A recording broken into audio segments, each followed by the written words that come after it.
नमस्कार। Economics Awadh classes YouTube channel पे आपका स्वागत है। आज की क्लास में हम लोग लगभग 25 बहुविकल्पी प्रश्नों को सॉल्व करेंगे।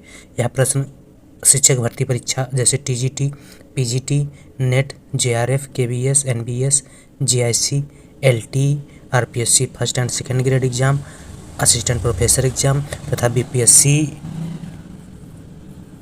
3.0 एग्जाम के लिए महत्वपूर्ण है तथा यहाँ से प्रश्न एग्जाम में मिलने की संभावना है। तो आज की क्लास स्टार्ट करते हैं। देखते हैं आज की क्लास में क्या क्या क्वेश्चन हैं। 1 नंबर प्रश्न है, खुले बाजार की क्रियाएं इंगित करती हैं। मतलब खुले बाजार की क्रियाओं से क्या तात्पर्य है। ऑप्शन देख लेते हैं। ऑप्शन ए, आरबीआई द्वारा सरकारी प्रतिभूतियों की खरीद एवं बिक्री। बी, अनुसूचित बैंकों द्वारा आरबीआई से उधार लेना। सी, व्यापारिक बैंकों द्वारा उद्योग एवं व्यापार को उधार देना। डी, कोई नहीं। तो खुले बाजार की क्रियाओं की अगर बात की जाए तो खुले बाजार की क्रियाओं का मतलब होता है आरबीआई द्वारा सरकार की ओर से प्रतिभूतियों को ओपन मार्केट में खरीदना एवं बेचना। खुले बाजार की क्रियाएं साख नियंत्रण का जो तरीका होता है उसमें मात्रात्मक साख नियंत्रण का एक तरीका है। खुले बाजार की क्रियाओं के माध्यम से सरकार आरबीआई सरकार को प्रतिभूतियां बेचकर एवं खरीदकर साख का नियंत्रण करती है। अब साख के नियंत्रण के लिए आरबीआई मुद्रास्फीति की स्थिति में क्या करती है। जब मुद्रास्फीति की स्थिति होती है तो मुद्रास्फीति की स्थिति को नियंत्रित करने के लिए आरबीआई खुले बाजार में प्रतिभूतियों को बेचती है, जिससे क्या होता है अर्थव्यवस्था में तरलता कम हो जाती है और क्या हो जाता है मुद्रास्फीति इससे नियंत्रित हो जाती है। तथा मंदी से निपटने के लिए क्या करती है, मंदी से निपटने के लिए आरबीआई प्रतिभूतियों को खरीदता है, जिससे अर्थव्यवस्था में तरलता बढ़ती है और मंदी से निपटा जा सकता है। तो इस प्रकार से खुले बाजार की क्रियाएं जो है आरबीआई के साख नियंत्रण के तरीकों में मात्रात्मक तरीका है। तो इस प्रकार से पूछा गया है कि खुले बाजार की क्रियाएं क्या इंगित करती हैं या क्या तात्पर्य है। तो आरबीआई द्वारा सरकारी प्रतिभूतियों की खरीद एवं बिक्री को खुले बाजार की क्रियाएं कहते हैं। ए सही है, 1 का आंसर। अगला 2 नंबर क्वेश्चन, बांड की कीमत और ब्याज की दर के बीच संबंध है। धनात्मक, तटस्थ, ऋणात्मक, अस्पष्ट।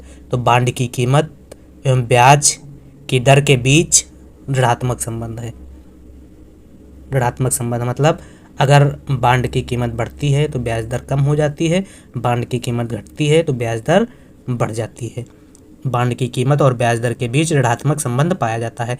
तो सही आंसर 2 का हो जाएगा सी। अगला 3 नंबर क्वेश्चन, स्फीतिक अंतर की धारणा का प्रतिपादन किसने किया। A.W. फिलिप्स, मिल्टन फ्रीडमैन, बिक्सेल, कीन्स। तो स्फीतिक अंतर की अवधारणा का प्रतिपादन प्रोफेसर कीन्स द्वारा किया गया था। डी ऑप्शन सही है 3 का। अगला 4 नंबर क्वेश्चन, कीन्स ने स्फीतिक अंतर की अवधारणा की व्याख्या अपनी किस पुस्तक में की। The battle of Bretton Woods, how to pay for war, general theory, कोई नहीं। तो कीन्स ने स्फीतिक अंतराल की जो अवधारणा है वह अपनी पुस्तक हाउ टू पे फॉर वार में की थी। 4 का सही आंसर बी है। अगला 5 नंबर क्वेश्चन, मुद्रास्फीति की तुलना डाकू से की जानी चाहिए यह कथन है। कीन्स का, रिकार्डो का, रॉबर्टसन का, कोई नहीं। तो मुद्रास्फीति की तुलना डाकू से करने की बात जो है वकील एवं ब्रह्मानंद ने की थी और वकील एवं ब्रह्मानंद ऑप्शन में दिए नहीं है तो कोई नहीं हो जाएगा। अगला, स्फीति की खोज सिद्धांत का प्रतिपादन किया। तो फिलिप्स ने स्फीति की खोज सिद्धांत का प्रतिपादन किया था। 6 का सही आंसर ए है। अगला 7 नंबर क्वेश्चन, कीन्स द्वारा मुद्रास्फीति सिद्धांत है एक मौद्रिक सिद्धांत, गैर मौद्रिक सिद्धांत। ए तथा बी दोनों, ना तो ए ना तो बी। तो कीन्स का मुद्रास्फीति सिद्धांत एक गैर मौद्रिक सिद्धांत है। 7 का सही आंसर बी है। अगला 8 नंबर, रिकार्डो के अनुसार भूमि की हस्तांतरण आय होती है अनंत, कम, अधिक, शून्य। तो रिकार्डो के अनुसार भूमि की हस्तांतरण आय जो है वह शून्य होती है। 8 का सही आंसर डी है। अगला 9 नंबर क्वेश्चन, विक्रय लागतों की धारणा का विकास किसने किया? जॉन रॉबिन्सन ने, एल्फ्रेड मार्शल ने, एडवर्ड चैम्बरलिन ने, जे एम कीन्स ने। तो विक्रय लागतों की धारणा का विकास एडवर्ड चैम्बरलिन ने किया था। 9 का सही आंसर सी है। अगला 10 नंबर क्वेश्चन, निम्न में से किस स्थिति में उपभोक्ता का अतिरेक उपस्थित नहीं होगा? तृतीय कोटि के कीमत विभेदीकरण का एकाधिकार में, द्वितीय कोटि के, प्रथम कोटि के, पूर्ण प्रतियोगिता में। तो प्रथम कोटि के मूल्य के कीमत विभेदीकरण में उपभोक्ता का अतिरेक जो है उपस्थित नहीं होता है। अगर कीमत विभेदीकरण की बात की जाए तो कीमत विभेदीकरण जो है एकाधिकार बाजार की प्रमुख विशेषता है। क्या होता है कीमत विभेदीकरण और कीमत विभेदीकरण की प्रक्रिया पूरी होने के लिए किन शर्तों का होना आवश्यक है, इन सब प्रमुख बातों के बारे में विस्तार से जान लेते हैं। तो कीमत विभेदीकरण जब एकाधिकारी या विक्रेता अपने एक ही उत्पाद का मूल्य अलग अलग उपभोक्ता से अलग अलग प्राप्त करने में कामयाब होता है तो उसे कीमत विभेदीकरण कहा जाता है। कीमत विभेदीकरण होने की जो शर्तें हैं उसमें बाजार में एकाधिकार की स्थिति हो, बाजार कम से कम 2 हिस्सों में बटा हुआ हो, दोनों बाजार में मांग की लोच भिन्न भिन्न हो, एकाधिकारी द्वारा बेची गई वस्तु अहस्तांतरणीय हो तथा बाजार दूर दूर हो। इसका मतलब सूचना न होने पर उपभोक्ता को कीमत विभेद की स्थिति का सामना करना पड़ सकता है। प्रोफेसर पीगू ने कीमत विभेदीकरण की 3 कसौटियों की बात की, जिसमें प्रथम कोटि का कीमत विभेदीकरण, द्वितीय कोटि का कीमत विभेदीकरण और तृतीय कोटि का कीमत विभेदीकरण शामिल है। अब क्या है प्रथम कोटि का कीमत विभेदीकरण? तो प्रथम कोटि के कीमत विभेदीकरण में उपभोक्ता का आधिक्य जो है वह 0 होता है। इस विभेदीकरण में एकाधिकारी प्रत्येक वस्तु की कीमत अलग अलग वसूल सकता है, अर्थात प्रथम कोटि के कीमत विभेदीकरण में उपभोक्ता के संपूर्ण अतिरेक पर एकाधिकारी का कब्जा हो जाता है। इस कीमत विभेदीकरण का सबसे मजबूत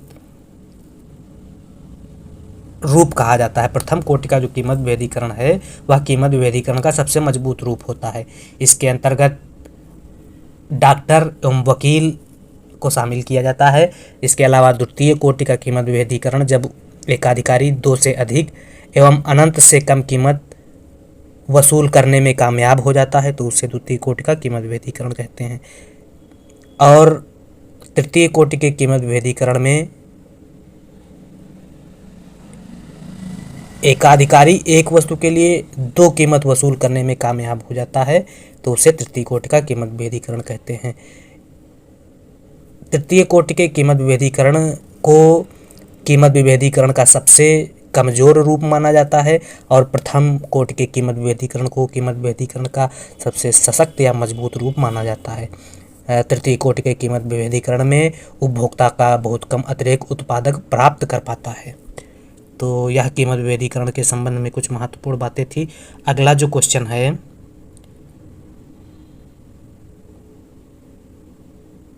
11 नंबर क्वेश्चन, प्रकट अधिमान सिद्धांत आधारित है दुर्बल क्रमबद्धता पर, दृढ़ या सबल क्रमबद्धता पर, ए था बी दोनों पर, ना तो ए ना तो बी। तो प्रकट अधिमान सिद्धांत प्रोफेसर सैमुअल्सन द्वारा दिया गया मांग के आधुनिक सिद्धांत का एक व्यवहारिक रूप है जो सबल या दृढ़ क्रमबद्धता पर आधारित है। तो सही आंसर बी है 11 का, प्रकट अधिमान। इसके अलावा जो हम लोग तटस्थता वक्र या उदासीनता वक्र का विश्लेषण अध्ययन करते हैं वह दुर्बल क्रमबद्धता की मान्यता पर आधारित होता है। प्रकट अधिमान सिद्धांत का प्रतिपादन किया था अगले क्वेश्चन में कीन्स ने, हिग्स हैंसन ने, मार्शल ने, कोई नहीं। तो प्रकट अधिमान सिद्धांत का प्रतिपादन प्रोफेसर सैमुअल्सन द्वारा किया गया था। ऑप्शन में दिया ही नहीं गया है तो कोई नहीं हो जाएगा। 12 का सही आंसर डी है। अगला 13 नंबर क्वेश्चन, मार्शल के उपभोक्ता बचत की धारणा में मान्यता है? एकाधिकार की, अपूर्ण प्रतियोगिता की, कोई नहीं। तो मार्शल के उपभोक्ता बचत की धारणा में मान्यता है पूर्ण प्रतियोगिता की। 13 का सही आंसर सी है। अगला 14 number question, principle of economics पुस्तक का प्रकाशन हुआ। प्रिंसिपल ऑफ इकोनॉमिक्स पुस्तक का प्रकाशन 1890 में हुआ। प्रिंसिपल ऑफ इकोनॉमिक्स पुस्तक के लेखक अल्फ्रेड मार्शल हैं और अल्फ्रेड मार्शल की इस पुस्तक का प्रकाशन 1890 में हुआ था। 14 का सही आंसर डी है। अगला 15 नंबर क्वेश्चन, निम्न रेखा चित्र में उपभोक्ता की बचत को जिस क्षेत्र में दर्शाया गया है वह है। उपभोक्ता की बचत को डेल्टा PCE द्वारा दिखाया गया है। PCE, तो बी ऑप्शन सही है। अगर उत्पादक की बचत कहा जाता है तो उत्पादक की बचत हो जाता त्रिभुज PAE हो जाता। उपभोक्ता की बचत त्रिभुज CPE है, तो CPE बी ऑप्शन में दिया गया है, बी सही है। अगला, सापेक्ष आय परिकल्पना का प्रतिपादन किया गया था फ्रीडमैन द्वारा, जेम्स ड्यूजनबरी द्वारा, कीन्स द्वारा, कुजनेट्स द्वारा। तो सापेक्ष आय परिकल्पना का प्रतिपादन जेम्स ड्यूजनबरी द्वारा किया गया था। तो 16 का सही आंसर बी है। अगला 17 नंबर क्वेश्चन, बेकर पर विचार सबसे पहले व्यक्त किया। तो 17वीं शताब्दी में थॉमस हॉब्स ने बेकर पर सबसे पहले अपने विचार दिए थे। 17 का सही आंसर ये है। अगला 18 नंबर क्वेश्चन, बेकर लगाने का सुझाव वर्ष 1955 में निकोलस कॉल्डार ने दिया। भारत में, बांग्लादेश में, श्रीलंका में, एक था सी दोनों में। तो 1955 में कॉल्डार ने जो बेकर लगाने का सुझाव दिया तो वह भारत और श्रीलंका दोनों देशों के लिए दिया गया था। डी ऑप्शन सही है 18 का। 19 मोडवैट प्रारंभ किया गया। तो मोडवैट 1986 में प्रारंभ किया गया था। अगला 20 नंबर क्वेश्चन, मोडवैट को सैनवैट के रूप में कब परिवर्तित किया गया। तो अप्रैल 2000 में मोडवैट को सैनवैट के रूप में परिवर्तित किया गया था। 20 का सही आंसर ये है। अगला 21 नंबर क्वेश्चन, उपभोग कर लगाने की सिफारिश की थी AK सेन ने, कॉल्डार ने, हिक्स ने, कोई नहीं। तो उपभोग कर लगाने की सिफारिश जो है वह कॉल्डार द्वारा की गई थी। बी ऑप्शन सही है 21 का। 22 का, भारतीय खाद्य निगम की आर्थिक लागत में निम्न लागत को शामिल नहीं किया जाता। किसानों को देय समर्थन मूल्य तथा बोनस या शामिल किया जाता है। प्रशासनिक लागत या व्यय, वितरण लागत, खरीद संबंधी सहायता, खर्च। तो प्रशासनिक लागत को FCI की आर्थिक लागत में शामिल नहीं किया जाता है। 22 का सही आंसर बी है। अगला 23 नंबर क्वेश्चन, भारत यूरिया की आपूर्ति घरेलू उत्पादन से करता है। तो 80% जो है भारत यूरिया का उत्पादन करता है और 20% आयात करता है। तो 80% सही हो जाएगा, बी ऑप्शन सही है 23 का। अगला 24 नंबर क्वेश्चन, भारत उर्वरकों के उत्पादन तथा खपत में विश्व में स्थान रखता है। तो भारत उर्वरकों के उत्पादन तथा खपत में विश्व में तीसरा नंबर पर स्थान रखता है या तीसरे स्थान पर है। 24 का सही आंसर सी है। अगला 25 नंबर क्वेश्चन, वर्तमान में भारत में निम्न उर्वरक वैधानिक मूल्य नियंत्रण के अंतर्गत आते हैं। पोटास उर्वरक, नाइट्रोजन उर्वरक, DAP उर्वरक, यूरिया उर्वरक। तो वर्तमान में भारत में जो है वैधानिक मूल्य नियंत्रण के अंतर्गत जो उर्वरक आता है वह है यूरिया उर्वरक। डी ऑप्शन सही 25 का। 26, निम्न चित्र के आधार पर उत्तर दीजिए। वस्तु X सामान्य वस्तु है, वस्तु Y विलासिता वस्तु है। A था B दोनों सही है, कोई सही नहीं है। तो इसमें कोई सही नहीं है। इसमें जब आरेख क्या होता है, गिफिन वस्तु के संदर्भ में इस आरेख को बताया जाता है। गिफिन वस्तु के संदर्भ में क्या बताया जाता है कि कीमत उपभोग वक्र या कीमत उपभोग वक्र है। कीमत उपभोग वक्र उस अक्ष के विपरीत अक्ष की ओर झुक जाता है जो वस्तु गिफिन होती है। तो मान लेते हैं यह X Y, तो यह Y वस्तु गिफिन हो जाएगी और Y वस्तु के विपरीत झुक जाता है। तो Y वस्तु गिफिन वस्तु है, इस आरेख में बताया गया है। अगर X वस्तु गिफिन होती तो यह आरेख जो है Y की ओर झुक जाता। जो वस्तु गिफिन होती है उसके विपरीत आरेख कीमत उपभोग वक्र झुक जाता है।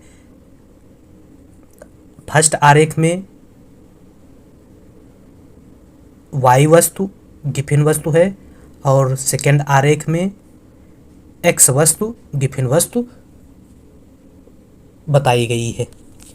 तो इसलिए यहाँ जो चित्र के हिसाब से ऑप्शन दिए गए हैं, इसमें सभी ऑप्शन गलत हैं, कोई सत्य नहीं है। तो इसका सही आंसर 26 का डी है। इस प्रकार से आज की इस क्लास में हम लोगों ने 26 बहुविकल्पीय प्रश्नों का अध्ययन किया जो रिवीजन की दृष्टि से महत्वपूर्ण है।